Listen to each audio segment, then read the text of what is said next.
अस्सलाम वालेकुम, आप देख रहे हैं चौथा सुतून। मैं हूँ जवाद फैज़ी। नाज़रीन, यूँ तो बहुत सी बातें हैं और हर वक्त बातें हैं, इलेक्ट्रॉनिक मीडिया हो, सोशल मीडिया हो, इस पर बड़ी बातें हैं।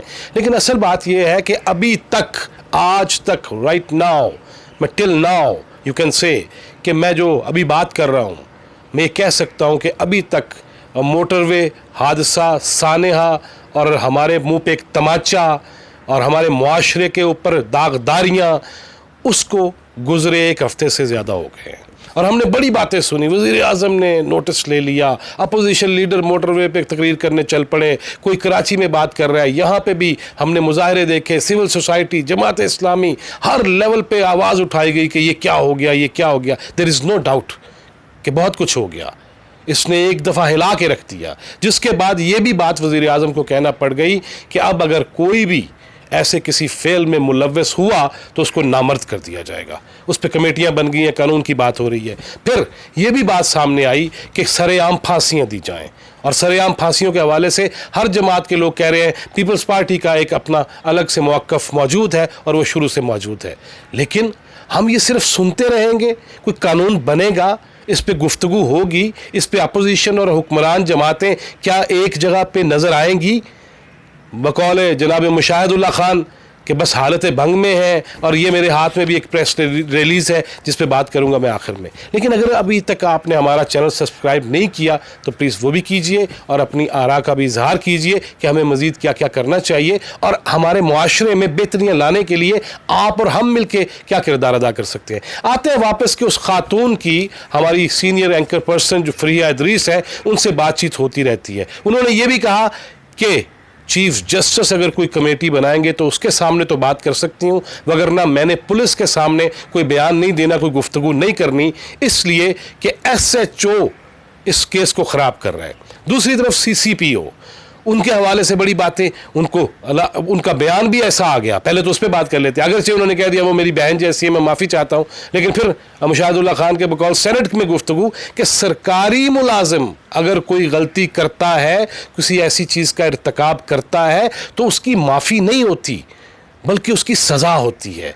आम बंदे की माफ़ी है ना, जिन्हें कोई ओहदा ही कोई नहीं, वो माफ़ी मांग सकता है, लिहाजा वो माफ़ी कैसे हो सकती है। फिर ये कि वज़ीर आज़म जब लाहौर पहुँचे और लाहौर से ताल्लुक़ याफ्ता जनाब शफ़क़त महमूद भी उसमें मौजूद थे, फिर शिबली फराज और दीगर जो ज़ोमा थे और इफ्तिताह था मंसूबे का, लेकिन उसके साथ साथ ये भी बात सामने आई, मीडिया पे भी आ चुकी है कि वज़ीर आज़म ने लाहौर पुलिस को मिलजुल के अफसरान को और अपनी अपनी सोच को मिला के जराइम से पाक करने का टास्क भी दे दिया है डायरेक्ट वज़ीर आज़म ने। ये तो उस्मान बुज़दार साहब को दे देना चाहिए था और नज़र आना चाहिए था।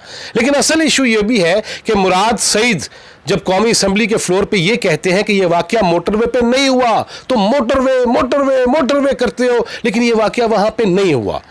अगर तो ये वो मोटरवे पे वाक़या नहीं होता और रिंग रोड है, हम पहले भी ये वीडियोस में बात कर चुके हैं, अगर ये रिंग रोड है तो फिर ये लाहौर, उसके जिम्मेदारान पंजाब हुकूमत है, वहाँ वज़ीर आला PTI का है, वहाँ पूरी मशीनरी है, वहाँ पूरे मामलात हैं।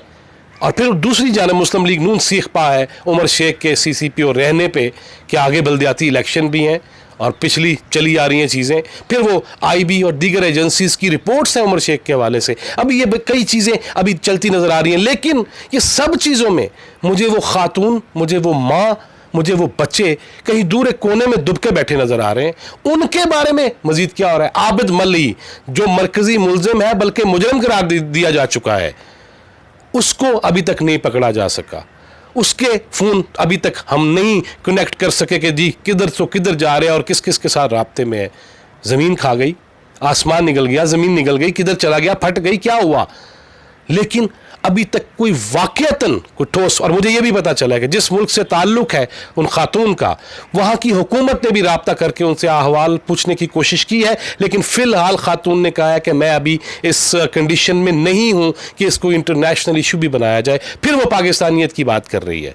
किस हालत में होगी वो, किस तरह उसकी सोचें कहाँ कहाँ से घूम के इंटरनेशनली वापस फिर अपनी मादरे वतन तक आ पहुंचती हैं। लेकिन उसके साथ यही वाक़या, ये वाक़या उसके साथ यहीं पे हुआ। अभी तक कोई सराग ऐसा नहीं, कह दिया, शनाख्ती कार्ड दे दिए, तस्वीरें दे दी, उसको पकड़ लिया, उसकी माँ बहन को भी पकड़ लिया, बीवी को भी पकड़ लिया, पढ़ लो पढ़ लो पढ़ लो पा देती। लेकिन अभी तक इस बारे में हुआ क्या? अगर हम ये जायज़ा लें کہ قومی اسمبلی سینٹ کے لیے ابھی تک کیا کیا ہوا ہے، تو اس کے لیے جوائنٹ سیشن جب گزر جائے گا تو اس کے بعد دیکھیں گے وزراء بھی. لیکن ابھی تک وزراء بھی مجھے سرعام پھانسی ہونی چاہیے، نہیں ہونی چاہیے، نامرد کرنا چاہیے، نہیں کرنا چاہیے. پھر اس کے علاوہ بھی آپ کو چند خبریں آپ کو دوں. بہاول نگر کے قریب بھی، پھر ٹیکسلا کے قریب بھی یہ شنید ہے. مبینہ طور پہ ایسے واقعات رپورٹ ہونے کی باتیں سامنے آ رہی ہیں جس میں کوئی کہیں گیا ہے کسی کو ملنے کے لیے گپ شپ، کیونکہ ہمارے ڈرامے تو یہی دکھا رہے ہیں نا، ہم نے دیکھا بھی ہے، کلچر بھی بن گیا کہ جتنے مرضی بیٹھ کے گپ شپ لا لو. وہ لگانے گیا ہے اور وہاں پہ پکڑ کے اس کے عضو خاص کو کاٹ دیا گیا ہے، اور اس کی سوشل میڈیا پہ کہیں پہ تصویریں بھی شاید موجود ہوں گی. لہٰذا اب دیکھنا یہ ہے کہ کیا ہم نے اپنے ہاتھ میں ہی ہر چیز پکڑ لینی ہے اور اس کو کاٹ دینا ہے، اور ہم نے قانون کو بننے دینا ہے نہیں بننے دینا، بنانے والوں نے بنانا ہے کہ نہیں بنانا. ہم نظام کی باتیں کر رہے ہیں، ہمارے ذہن کہاں چلے گئے ہیں. سینئر جرنلسٹ طاہر ملک کا جملہ تھا کہ نظام نہیں، پہلے دماغ کو بدلو. اور پھر فیصل درانی کو میں پڑھ رہا تھا، وہ یہ کہہ رہا تھا کہ جہاں مدرسے میں حضرت جی مدرس، جہاں اسکول میں، جہاں کالج میں، جہاں یونیورسٹیز میں داخلہ نمبر اوپر نیچے کرنے کے چکروں میں یہ کھیل گھناؤنے کھیل رچائے جاتے ہیں، جہاں پہ ہر لیول پہ بس اب تسکین صرف ایک ہی رہ گئی ہے کہ تو عورت ہے تو میں بندہ ہوا تو بس انے واہ. ہمارے ذہن یہ بن گئے ہیں. یہ ساری چیزیں ہم چاہتے یہ ہے کہ ریاست مدینہ راتوں رات بن جائے. خان صاحب کو تو لتاڑتے ہیں، وہ ہم لتاڑتے رہیں گے ان کے خطابات کی بنیاد پہ، ان کے دعووں کے اور ان کے نعروں کی بنیاد پہ خان صاحب سے بات کرتے رہیں گے جب تک ہمیں کرنے دی گئی. لیکن آپ کے ساتھ بات کیوں نہ کروں، اپنے آپ سے بات کیوں نہ کروں کہ ہم ریاست مدینہ کے اہل ہیں. صبح اٹھ کے دیانتداری سے آنکھیں کھولی ہیں، بیوی کے ساتھ، بہن کے ساتھ، بچوں کے ساتھ، ماں کے ساتھ، باپ کے ساتھ، محلے میں دیانتداری سے چلنا شروع کیا ہے. دوست کے ساتھ کاروبار، معاش، سڑک، ٹریفک، اصول، پابندیاں، راستے متعین جو ہیں ان پہ چلے ہیں. کیا ہم ریاست مدینہ کے اہل ہیں؟ ایتھے ریاست مدینہ نہیں بننی کہ بس ایک چکر لگائے، لاکھ روپیہ لگائے تو بخشوا کے آ گئے.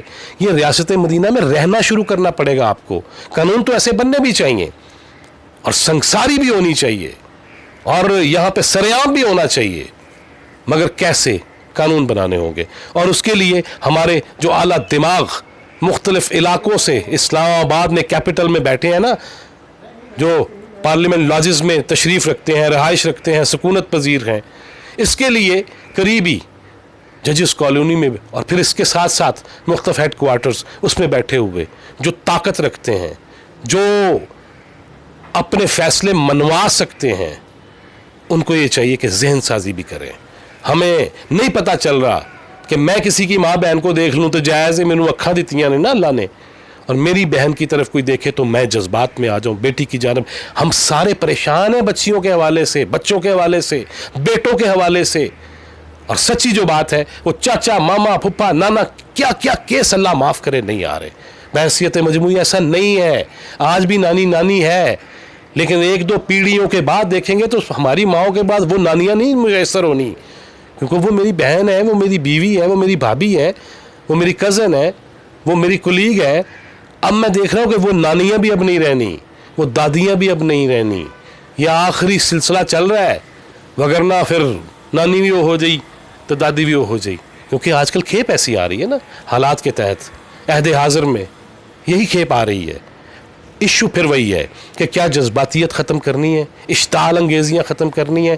وہ پارلیمنٹ میں کوئی خطاب کر رہا ہو، بولے جا رہے ایک دوسرے کو پٹا ڈالو، بکواس بند کرو، تم یہ کہتے ہو، ماڈل ٹاؤن کرتے ہو، بلدیہ کدھر ہے، بلدیہ فیکٹری کا سانحہ کدھر ہے، 12 مئی کو 47 لوگوں کا جام شہادت نوش کرنا کن کے ہاتھ کی وجہ سے ہے. وہ ساری چیزیں پھر ہم تیزی سے بات کرتے ہیں.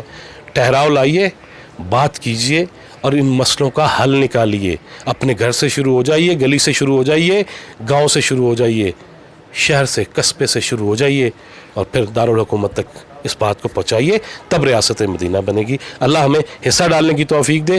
نیکسٹ کسی اور ٹاپک پہ جلدی ملاقات ہوتی ہے. جواد فیضی کو اجازت دیجیے. اللہ نگہبان.